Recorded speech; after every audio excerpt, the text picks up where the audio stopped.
मेरे नन्हे मुन्ने साथियों, आओ सब बैठ जाओ। आज हम सुनते हैं गुलगुल की एक नई कहानी। उस दिन रात को गुलगुल बिस्तर पर जाकर ज्यों ही सोने लगा, तभी उसे सहसा याद आई, अरे मैंने तो बॉल लिया ही नहीं है।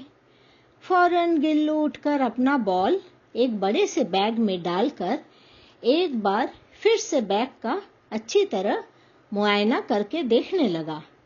हाँ, मैंने cricket bat, ball, 2 badminton racket, cork, ludo और फुटबॉल, हाँ, और एक सेट ड्रेस मैंने सब रख लिया है। तुमने तो अंदाजा लगा ही लिया है ना बच्चों कि गुलगुल कहाँ जाने की तैयारियां कर रहा है। हाँ, तुमने ठीक ही समझा है। कल गिल्लू को पिकनिक जाना है विद्यालय की ओर से।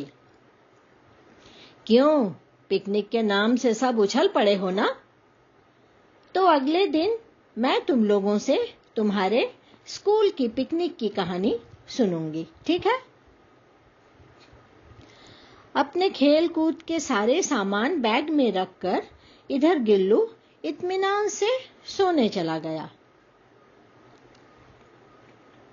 क्योंकि कल तो सुबह सुबह उठना है ना पिकनिक जाने के लिए। आज पिकनिक है, सारे बच्चे विद्यालय पहुंच चुके हैं। पिकनिक में जाने के लिए बड़ी बड़ी 3 बसें भी आ चुकी हैं। इधर टीचर जी एक एक करके छात्रों का नाम पुकार कर बस में चढ़ने की इजाजत दे रहे हैं। सारे बच्चे अपने स्कूल ड्रेस में हैं। सारे बच्चे बेहद खुश नजर आ रहे हैं। आखिर क्यों ना हो, सब पिकनिक जो जा रहे हैं ना। सब अपने अपने दोस्तों के साथ सारा दिन खेलेंगे, कूदेंगे, सैर सपाटा करेंगे, आनंद लेंगे, है ना? बस में काफी शोरगुल होने लगा। सब अपने अपने मित्र के बगल में बैठना चाह रहे थे और उधर दूसरे बस में स्कूल के दरवान, रसोइये और भी कई लोग जल्दी जल्दी खाने पीने की चीजें, जलावन, बर्तन तथा दूसरी आवश्यक चीजें बस में चढ़ाए जा रहे थे।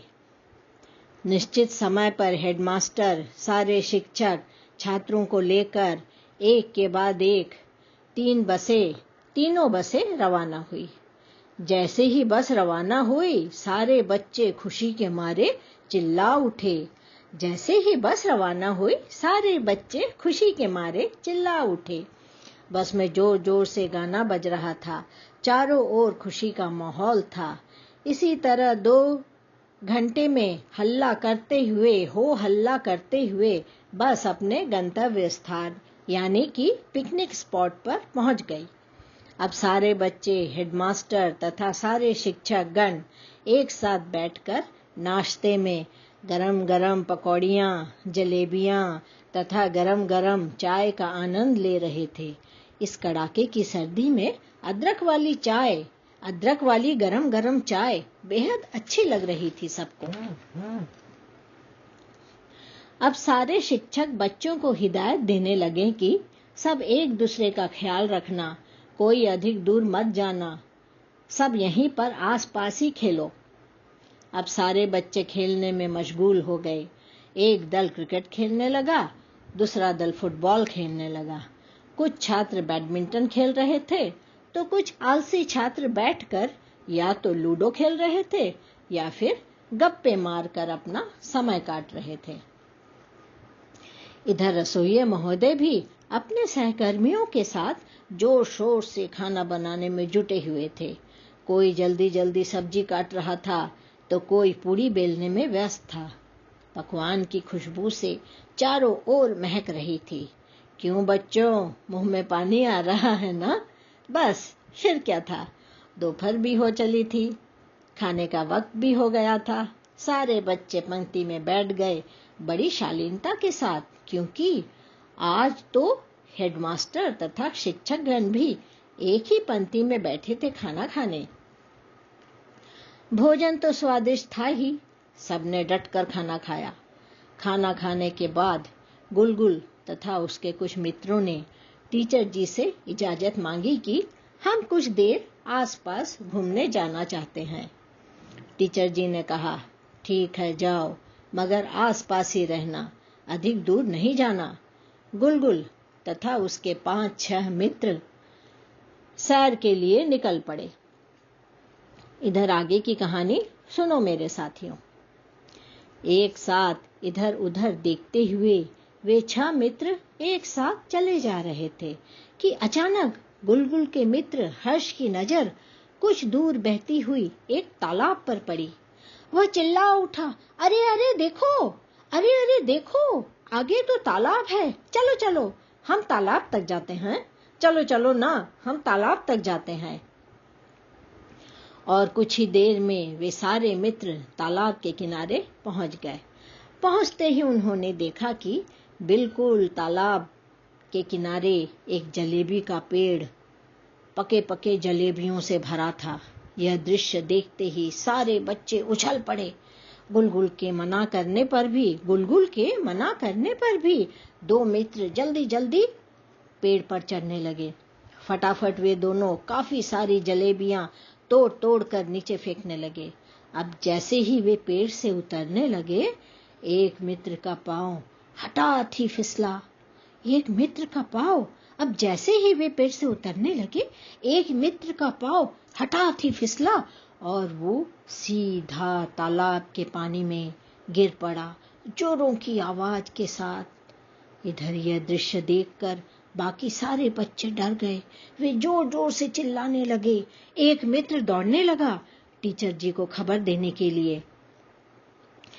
पानी में गिरते ही वह मित्र जोर जोर से रोने लगा, बचाओ बचाओ बचाओ बचाओ कहकर वह कहने लगा, मुझे तैरना नहीं आता।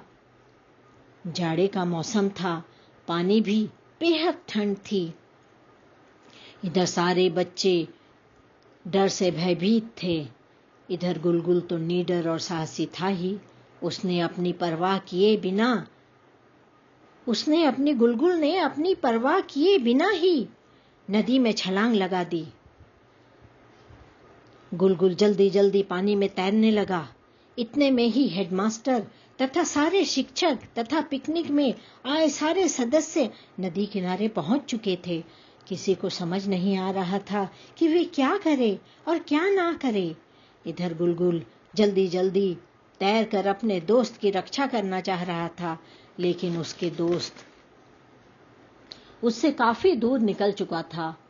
वह डूबने लगा। उसकी आवाज मंद होती जा रही थी, बचाओ बचाओ बचाओ।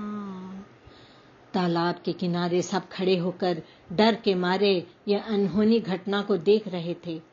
तभी हेडमास्टर ने चिल्लाकर कहा, शाबाश गुलगुल, हिम्मत मत हारना, शाबाश गुलगुल, हिम्मत मत हारना। गुलगुल जी जान लगाकर जोर जोर से तैरने लगा। गुलगुल ने अपनी सारी शक्ति लगा दी तैरने में। वह किसी भी हाल में अपने मित्र को बचाना चाहता था।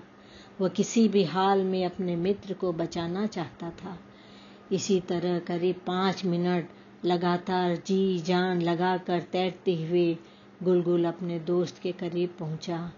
उसने तुरंत अपने दोस्त की कमीज को जोर से अपनी ओर खींचते हुए लाकर उसने अपने मित्र का हाथ जोर से पकड़कर धीरे धीरे किसी तरह किनारे आने की कोशिश करने लगा।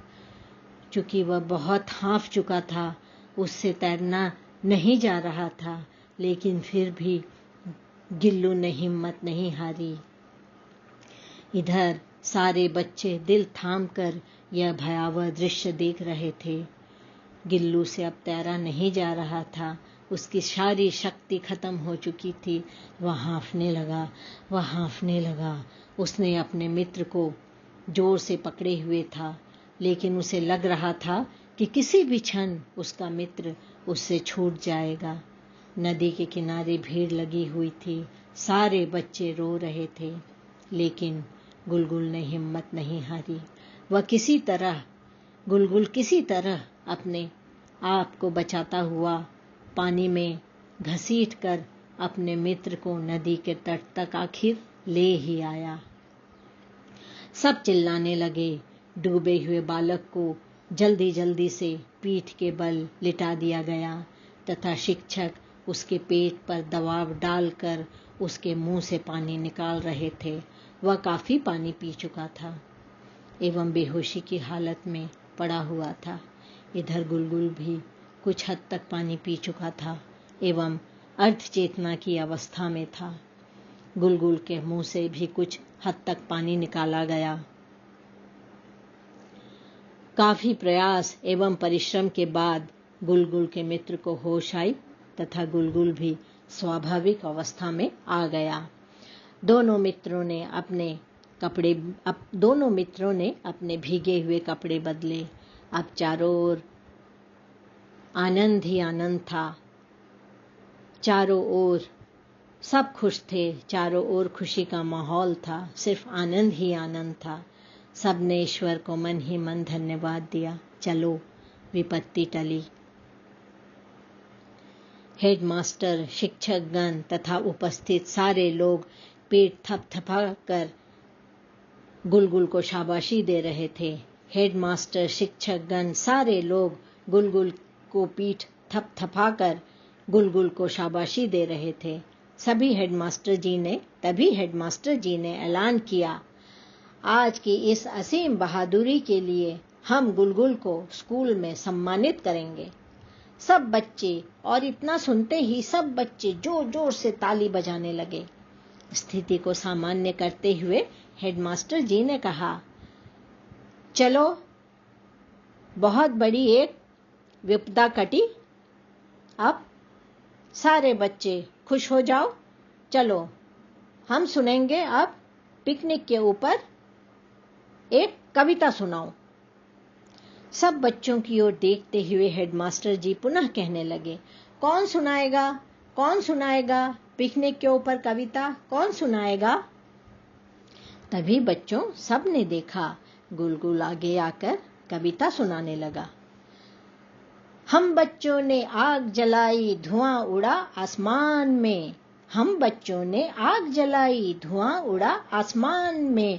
आलू छीला, गोभी काटी, साग पका मैदान में। आलू छीला, गोभी काटी, साग पका मैदान में। आटा गूंथा, रोटी सेकी, घी डाले पकवान में। आटा गूंथा, रोटी सेकी, घी डाले पकवान में। बड़ी जोर से भूख लगी थी, खाना खाए शान से। बड़ी जोर से भूख लगी थी, खाना खाए शान से। इसी तरह बच्चों हंसी खुशी पिकनिक समाप्त हुई। आज की कहानी यहीं खत्म होती है बच्चों। खुश रहो, अपना ख्याल रखना।